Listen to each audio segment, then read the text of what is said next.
Eyes roll. Wearing cheaters all day because I've been.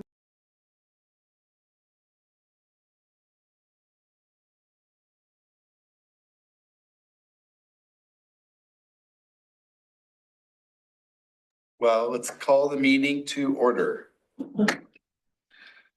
Let's do roll call first. Grant here. Grant here. For the guest here. Mary here. Freilinger here, and Ken is More here. here. All right. Yes. Get up and grab this. There he is. There he is. Smiley O'Reilly. So tonight is a lot of kind of a work session on just discussing some things that we want to try to tackle in the next coming month or two. And so we're just gonna have a start of a conversation. And so, but let's go ahead and open it up for public comment. Robert, you're up first. All right.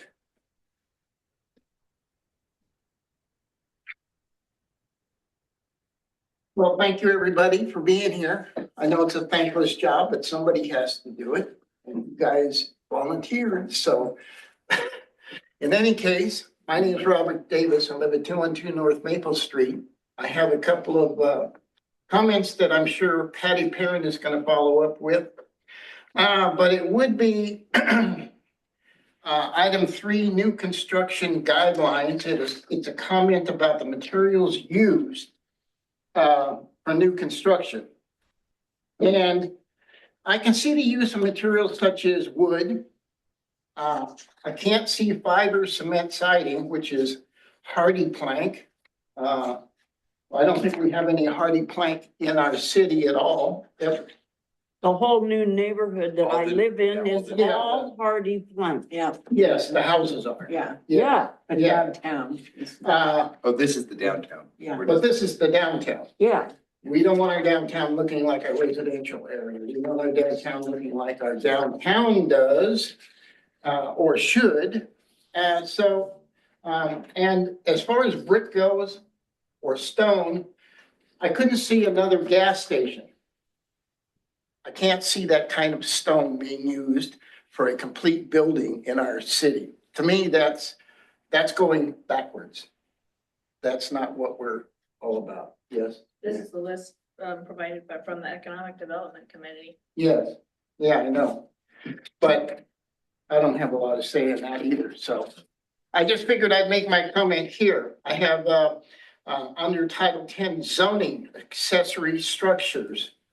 There is a comment in here that trailers, coaches, camper units and trailers shall not be stored in a required front or side street yard. Well, if you're building a house,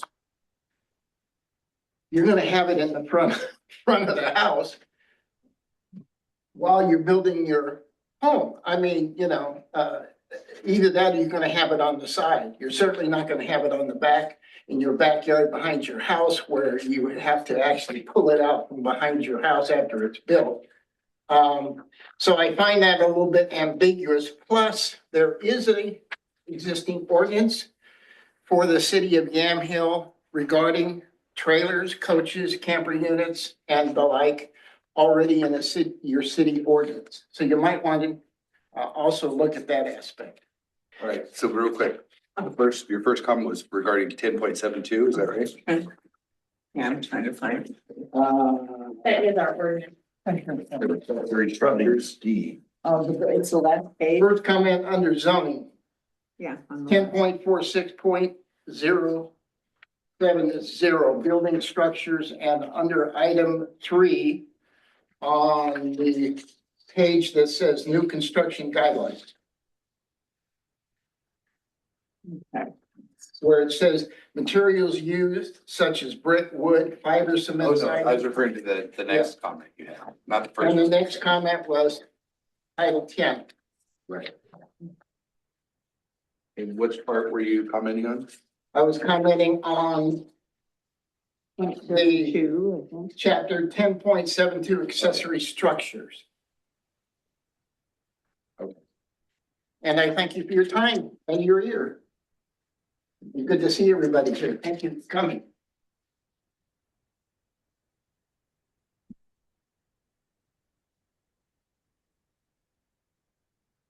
So I guess, can I ever ask a question? You were bringing that up because you wanted us to take a look at that? Yes, Okay. yeah. Right, Patty? So Bob went through, Patty Perrin, 215 North Maple Street. Bob went through all the things I had questions on or concerns on. But my other concern is on, it's for the temporary structures. It is.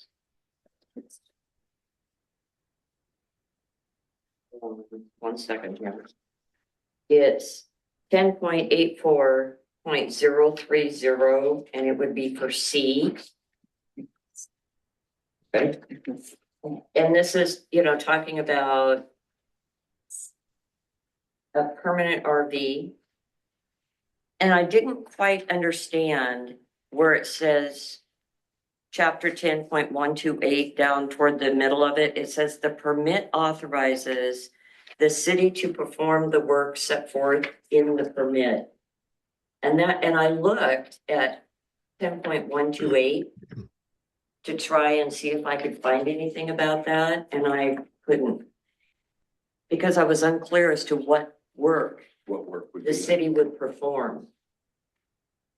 And that was the only question that I had on that. I don't know if it's the water and sewer, which kind of, if that's what it is, kind of surprises me. But either way, that's my only question. Yeah, just one clarification. You mentioned it permanent, but it's not. It's for 1 month max. Oh, excuse me, permit, yeah. Yeah. Yeah, the permit, I was looking at it, thinking on something different, but either way, yeah, that's what it is. All right. So what work Can that be there- permit? is there to do? For Navy permit. So like I said, we're having these discussions. These are good questions for us. Give us the groundwork for other, as we review these in the coming months or two.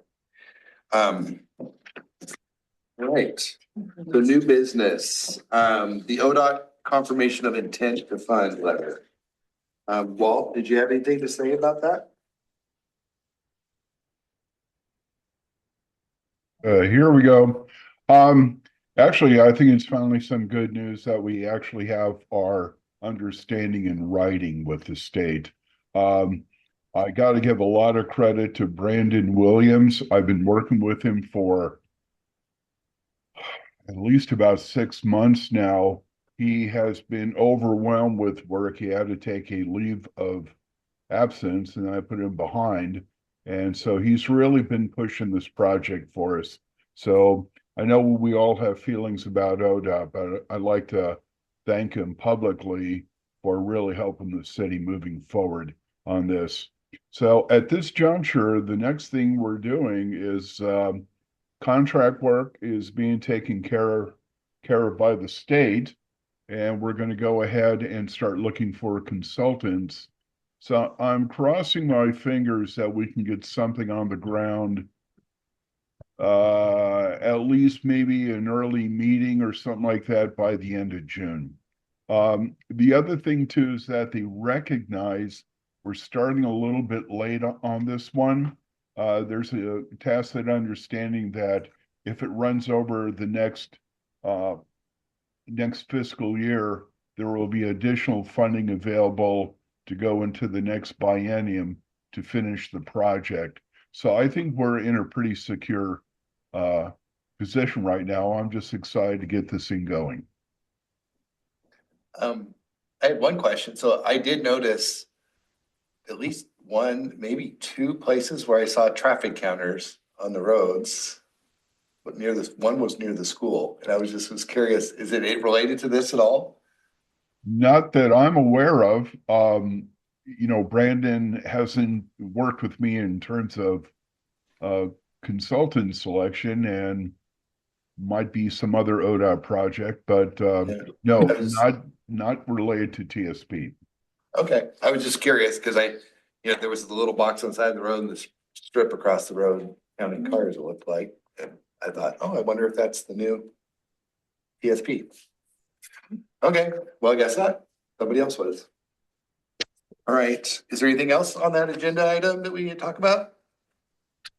No, I will Just keep that. everyone up to date, All obviously. right. Well, I'm glad to see we have it in writing. That's good. Yes. All right. So a couple months ago, we had some conversations around the downtown core and how we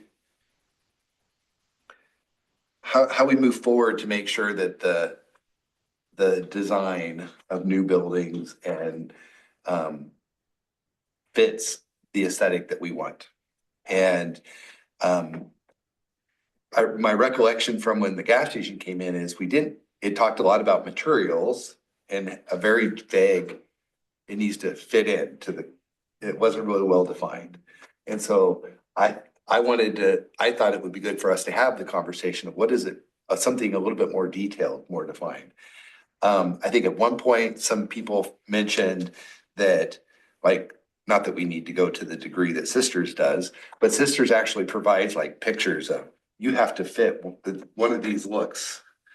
And I don't think we need to go to that level because we're not the touristy, destination thing, but I think having some conversation of what does the aesthetic look like architecturally and stuff like that. So I'd be interested in hearing what people think on the panel and what the aesthetic looks like. What kind of things should we put in that discussion? And Walt, if you have any input on what other cities may have done to address that kind of thing, I'd be interested in hearing.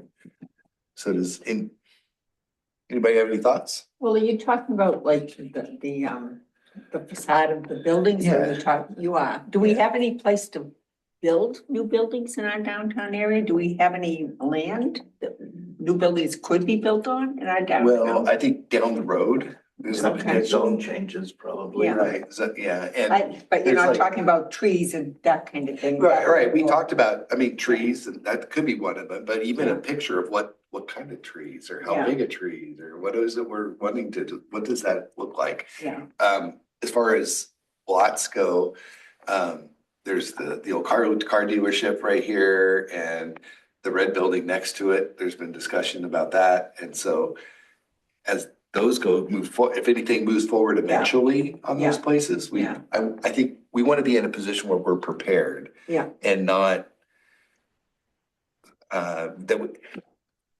we need to have something in writing and some Yeah. guidelines so that when the time does come, even if it's replacing an old building or, yeah. We're upgrading it. or upgrading it even potentially. I just felt like our hands were tied with the gas station look and feel because there wasn't a lot of description in the code. And I don't know what that would look like. I'm just saying we should have that conversation. Yeah. So I don't know, Walt, do you have any thoughts on how we might approach that? Well, I think a couple of things you may want to think about. I just went through this material before the meeting and wrote a bunch of notes. And one thing that struck me is that downtowns usually don't have off-street parking. There might be a separate parking lot or you park on the street and nothing says, gee, what's going on here? There's so many cars in Yamhill parking on the street. I mean, it's sort of like a signal that something might be going on. The other thing too is, I don't know where we are with our Parks Master Plan, but I'd be curious to see if there is a provision to have some sort of pocket park downtown as a gathering spot. Lebanon did that quite well. There was a city lot. It was no bigger than a city lot. And I think it was about 6,000 square feet. And it was a place where, shall we say, late at night, nefarious activities occurred. And I'll leave it at that. Well, they went ahead and cleaned it up. They painted the brick walls. There was a very nice mural there, but the person who did it passed on, and no one wanted to take that project on. They cleaned up the ground, bricked it, put in a fountain that looked like a strawberry, because that's kind of their symbol. They have a brew pub next door that they have a little outside seating area tied into the brew pub. And they even had a small stage, so you can have small public concerts and plenty of seating and also interchangeable artwork. It didn't take up a lot of space, but it definitely attracted people to the downtown. So that's one thing you may want to think about. The other thing that I always run into, and I'm facing this in a community I'm working in, they have a set of standards for all their middle housing projects. In other words, fourplex, triplex, duplex, cottage cluster apartments, and a few other things. And all of them must meet the same design standard. And two things that struck me is that it all begins to look the same. And I'm not too sure people would be excited over that. The other thing too is that it really adds a lot of costs. And some of these requirements are like balconies, articulation in the walls, dormers. I mean, all sorts of expensive add-ons, if you will, for housing. And this is supposed to provide housing opportunities in the great middle, but by the same token, the design standards raise those costs. Now, I guess my only cautionary comment is you probably don't want things so strict that everything looks alike. I would think that one option, and looking at there was a little thing from the downtown committee that sort of said, establish some guidelines, and if they can meet them, they go forward in just simple staff review. But I think the commission may want to have a role with regard to modifications or changes. Does someone have a better idea? So I keep looking at this with small cities. It's really tough. Everyone looks to sisters, but also everyone doesn't have about 80,000 cars running through there every day. So it's certainly become the tourist destination. By the same token, you do have people driving through. You want to have this an attractive place, if for no other reason that I think it's just important for people to take pride in the community. So I wish I could say there's a silver bullet on this whole thing. There really isn't. Dayton has a set of standards that they've adopted. Obviously, Carlton, it seems to have worked out well for them, but they're also tied into, I think, a little bit more tourist activity as well. I think you want to avoid vagueness and you want to have some flexibility would be my suggestion, and maybe just put some parameters on there and give a choice of styles. In fact, that's the thing that really I found intriguing. Looking at the architectural traditions reference, it's like historic Main Street, Craftsman, Rustic Lodge, art, agricultural, vernacular, Tudor, Revival, and Northwest Regional. Those are all quite different styles. And I'm not sure whether or not, and if you say similar to which one. So you may want to kind of pare this down a little bit. That seems to be more reasonable and sort of provide that flexibility. But I would look at it not as just design, but the layout of the downtown. And that's why I said you may want to ask yourself whether or not off-street parking is essential in all places, and also ask whether or not might be a provision for a city civic center, civic area, a park downtown to provide some focus. You mentioned parking, and that's something that I have thought about, is that by having some of the off-street parking requirements that we do, we're probably limiting the development of older properties Yes. that are smaller lots. I'm thinking the red building here, there's really nowhere to put off-street parking. And so things like that. Who owns this now next door? I mean, this lot? This is the county. That's county owned, yes. Who does? County. Owns the gas station Yamhill lot? County, yes. Do they have a plan for developing that? Well, There's been conversations with the county. I don't know. I haven't talked to the mayor recently, so I don't know where those ended up. I had a conversation with him at one point about, and I don't know where he's at with those, but he's had some conversations with the county of things we could use. Yeah. How did the county end up with owning that? Is it? Something we can talk about. it's because of the pollution. Oh, okay, all right. Okay, So I think because of the gas tank that was there Yes, to clean up, the county ended up. they took it over. The county took possession of okay. it in some fashion. I don't know what the Okay, legal I was just legalese behind it was. I Yeah, think okay. which reminds me, we're trying to keep, we should,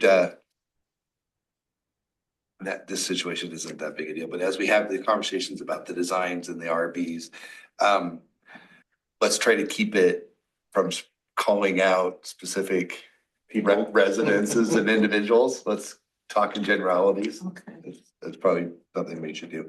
And that situation is a little different because it's the county. I don't think there's any. Yeah, I was just curious because. But it made me think of it. I should have said that sooner. All right, well, I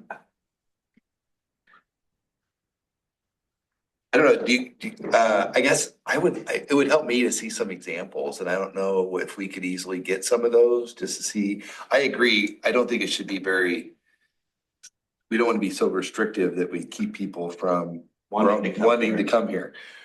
You guys wanna grow, don't you? Right, exactly. But at the same time, Managed growth.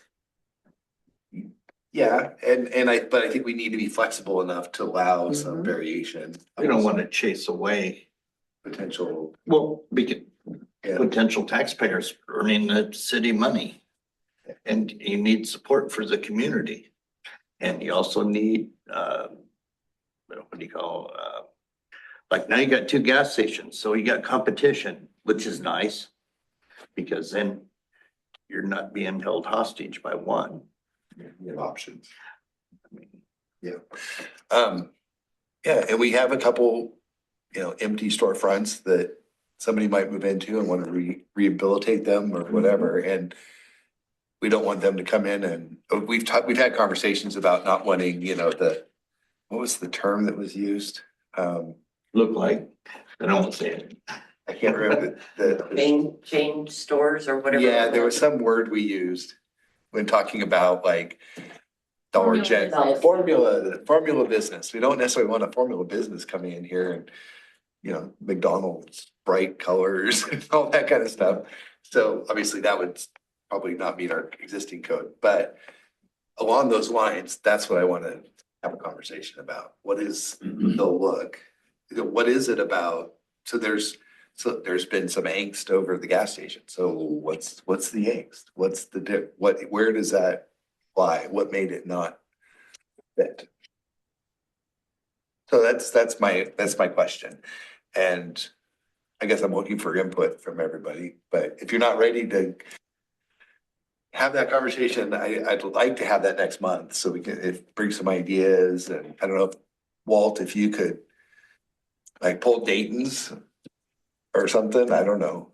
Okay, would it be, I was sort of gonna ask, I wrote a bunch of notes here. I also have all the downtown design code kind of guidelines. Would you like me to put something formal together for you to look at?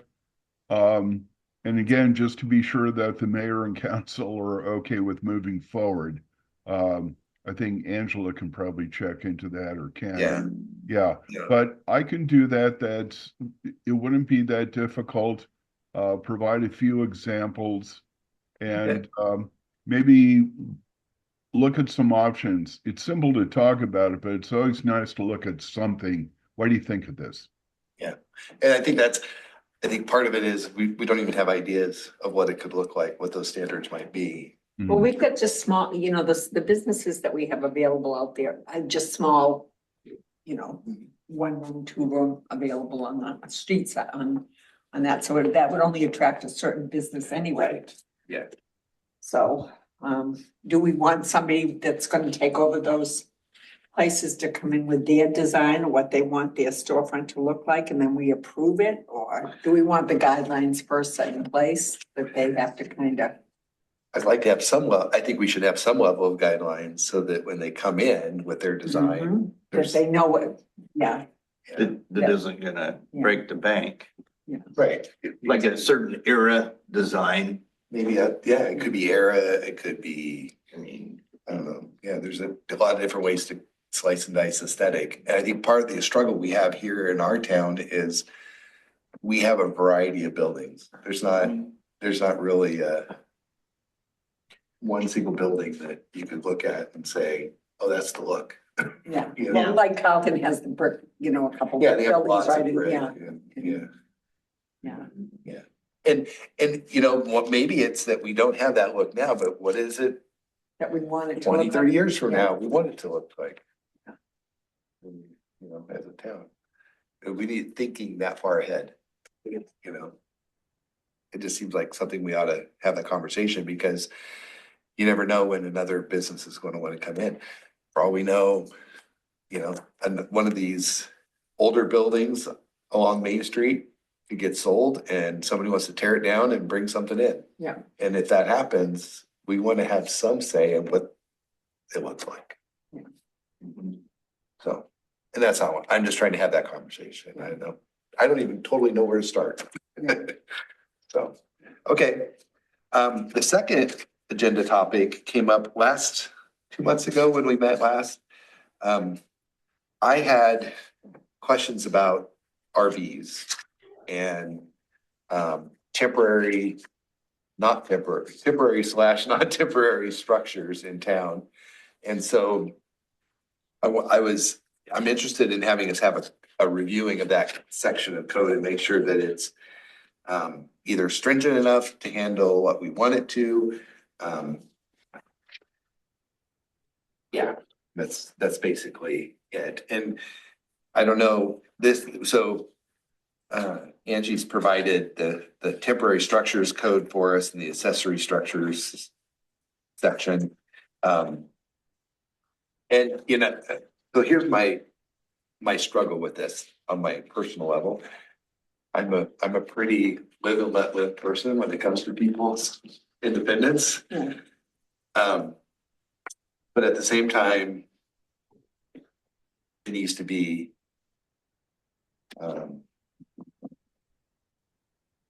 actually, in the situation I'm thinking of, it needs to be safe. And there are aspects of it, of if you cram too many temporary structures into a small space, depending on its location, it could cause a traffic hazard, potentially with cars parked. There's the potential for Access fire equipment. right, that's a good one. So there's things like that I want to make sure we have the right teeth for that in our spec, in our code. So that as a town, we have a mechanism to go and address those issues. And that's really the point of the conversation. A couple months ago, I mentioned a specific example, but. I do have one question. I was looking at 1084-020. It says use of mobile manufactured or prefabricated dwellings as temporary structures. I'm curious why you have this section. It costs quite a bit of money to place a manufactured or mobile home on the property, and there's also a cost to taking it off the property. And just for a 6-month permit, I just don't see any. Maybe I'm looking at it wrong. Maybe there's some history behind this. I just don't see any purpose to have a regulation that someone could put a manufactured home on a property for 6 months and then take it off. I think one of the things we need to do is define what's a permanent versus a temporary. There's situations. I can give an example. Okay. The only example that Kim could give me in this town was a residence that was located on a corner and a car drove off the highway into it rather than following the speed. And so they needed to repair their full house. And so they had applied for a permit to live in an RV on their property while they had their house renovated. That's the only example that I could come up with. But the other scenario is somebody who's moved a temporary structure in and has established it to look very permanent. And I think we need to have some clarity about what's permanent maybe and what's not. So maybe some, And how it's situated. yeah. And if it was temporary and permitted temporary, and then they decide to make it permanent, what's that process? What's the Is there one? Yeah, what's the recourse? Yeah. Oh, again, I think 1084-020 just does not make any logical sense. However, I think the example that was provided by Angela makes a lot of sense for a temporary with the RV.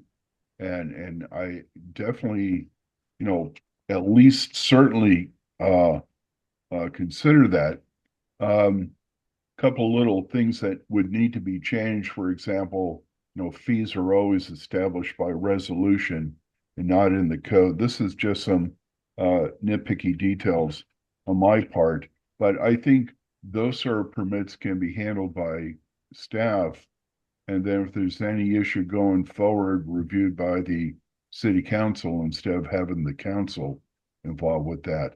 That makes perfect sense. Relatives from Arizona are coming up. They want to park their RV for a couple of weeks and visit the family. I think that's pretty traditional. I personally, this is just my personal opinion, I don't see any real issue with that. It's just that when you have a vacant lot and you park a mobile home on there and it suddenly, as you say, becomes rather permanent, that I think causes the heartburn. How often would a situation that Kim found that to be where that one family had to live in or wanted to live in an RV while their house was being repaired? How often would that happen that you'd have to have a law about it? She's worked here almost 30 years and that's the one example Yeah. she could give me. Yeah, no, I'm just saying, how often does that happen in our town, or would that happen that we? It's happened once in this town. In 30 years, Yes. oh, yeah. And I guess maybe if they were building a house and they wanted to live on the property while they were building a house. Oh, yeah, That would be the other. that would be the other one, yeah. But the recreational vehicle as guest quarters is the other part though, is when you move RV in and you have somebody living on the property. That is happening a lot in this town. Yeah, Yeah, I have seen it. yeah, that I've seen.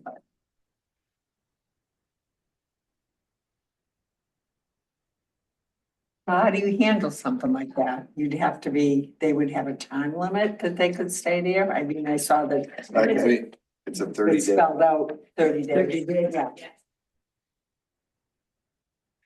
So maybe this covers it. The situation I'm thinking, but Does that 30 days pretend to be Airbnb permitted? no, it's an RV. It says RV permit. It's not. Well, I'm I'm saying, using an RV as a Airbnb. yeah, no, that's what I'm that would saying. be right. Yeah, it doesn't look like it So would this- fit, but I was curious. So this says, after which the RV permit must be obtained for each succeeding 30-day period. Yeah. So Walt, what you're saying is the 020 should be removed from the code? Well, that's my thinking. I just don't see any purpose that it's serving. It basically opens the door for someone to put a manufactured home on a piece of property and then start going to the council, sort of pleading hardship, and they really need it, they can't afford to move it. And it just gets into a messy situation. And again, the cost of moving these on property and taking them off, it's not cheap. It's not like renting a U-Haul. I mean, there's some work involved. And plus, Yeah. you're looking at connections to city facilities. Suddenly someone is now looking at, hey, I have a house here. I'm paying sewer and water bills. So it just was awkward, and I was curious if there was some history behind allowing that. So my first thought is even the situation that was discussed about a family living in it while their house was repaired really it could fall under 108403. Correct. Yeah. So you don't really need O2. But I think that may be something we wanna look into Yeah. that, because most things fall to the city recorder for abatement, and I don't really wanna figure out how to get a mobile home off the property. Right. Well, and my thinking is, if anything, we replace it with that's not allowed. You know, period. I would also expand that section or well, just eliminate the section entirely. But as Angela pointed out to me in a email, by the way, thank you very much. It was very helpful. It made me think again, she pointed out that we have, RV park models, and people will start putting those type of things on the property and basically stay there. I think O20 serves no purpose. That's my general comment. I think O30 does serve a purpose by providing an option for a family in distress, and also visitors. Just my thought. Okay. So O2 maybe what kind of opens the door for The park model. the park model thing. Yeah. But do we need to have something explicitly saying that that's? I guess without that section, the park model becomes the temporary residence section, right? You could put I mean, do we- language in there under even O30 that simply says, Just classification. just focuses on this is the sole purpose, the following housing options do not apply: manufactured homes, mobile homes, park model RVs, that sort of thing, just to focus that.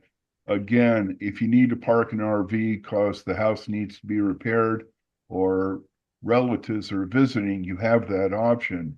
But when you get into those higher size and expense, it just, I might be missing something on this, but I just don't see why it would be appropriate to have a vacant lot and people parking an RV on there. And Well, yeah, I guess, I don't know, what you're saying actually resonates with what I'm thinking. Now, I'm seeing the picture that you're painting, and I agree, so. If we eliminated that and then added, if we eliminated the O20 and add what we wanted to the O30. The exemptions. Yeah, the exemptions, Well- then we could do away with that If you altogether. added a mobile and manufactured or prefabricated dwelling is different from a recreational vehicle. Yeah, yeah. So if you just added that wording to O30,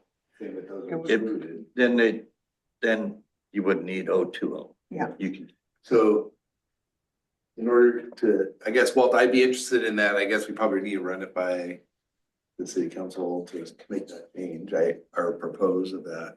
But again, my thought is just go ahead and be sure. I think we can proceed with these. I just don't want to get into the situation before on some code changes. I want to make sure they're on board with they're on board with it. moving forward. That's Yeah. my thought. That makes perfect sense. Okay. And then actually, I would be curious, do you have any, so Patty's question about what work is there for the city to do? That would be Like, the abatement. The abatement to get any efforts to remove, Property, yeah. to remove it? I think what they're talking about too is that if it wasn't hooked up properly to sewer and water, that the city would come in and do that and charge them for that. So does 030 allow for hooking up to city sewer and water? No. No. It says that shall remain dependent upon the main building for bathroom facilities. Yeah, see, they're two different things. Oh, wait, but now B4, what does B4 say? Right. Shall be connected to services. Mm-hmm. These City water and city sewer. under 40. That was a temporary residence though, Right. Right. during In the 02. construction of a home. Oh, See, they're two different things. That's why they have two different. Oh, so A is where it's a guest quarters, B is the temporary living arrangement. Specific for construction, Yeah, and that's the difference. Item C really says that if the city has to do any enforcement, they can put a lien on the property. So if there's any out-of-pocket costs for the city to enforce, legal cost, whatever, public works to dismantle improvements, there's a lien on the property at that point. So the city would be reimbursed upon the sale of the property. so that question and the question about during construction, B 030B addresses how that would be addressed. Okay, that's what makes sure we address the public comments. So, anybody have anything else to add? No, we're just gonna wait and see what Wall comes up with and. Yeah. Maybe by next meeting, we'll have something to look at. By next meeting, we might have something to look at. Is that possible by next meeting? Okay, Yes, sir. great. Yes. All right. Oh, one of the things, speaking of the downtown, and this ties into the TSP, there is a provision in the memorandum that of understanding that we put together that there might be some additional funding, or we can kick in with a little funding to look at some downtown streetscape designs, not buildings, but streetscape designs such as benches, tree plantings, sidewalk level of improvements. So that's sort of on the back burner. I'm more interested in getting the TSP done, but if we can get a few other extras and it's in the budget, they have agreed that they would follow through, which honestly is one good reason we're going through ODOT. They have the flexibility that DLCD does not have with their transportation growth management program. So I'm real happy we're working with ODOT. Well, I'm interested to see streetscape options, because I know that the the economic committee talked about some of that stuff, and I'm curious how it would fit in. Just because of, the widths of our sidewalks and stuff, how does that stuff fit into it? Maybe they have some good ideas. All right. I guess that was our last agenda item. Is there anything else anybody wants to bring up? Ken, did you have anything you wanted to add? You've been pretty quiet. I just had a couple random thoughts through this. First time I drove through Sisters, I went, oh boy, that looks fake. It looks like a Western movie set. Are there any buildings behind that, or is that just a facade? Disneyland or whatever. And I was just sitting here scrolling through, small towns in Oregon, looking at the main streets, and I just thought McMinnville looked pretty good. I don't know what their buildings are bigger than ours, but I wonder what their requirements are for facades. Yeah. I don't think ODOT would let us have if you look at McMinnville's 3rd Street, I don't think they'd let us do that on the highway. But yeah, it does look nice. Yep. All right. Well, I guess with that, we can adjourn, I guess. So I have a motion to adjourn. I move we adjourn. Second. Thank you very much. See you next month. Yep.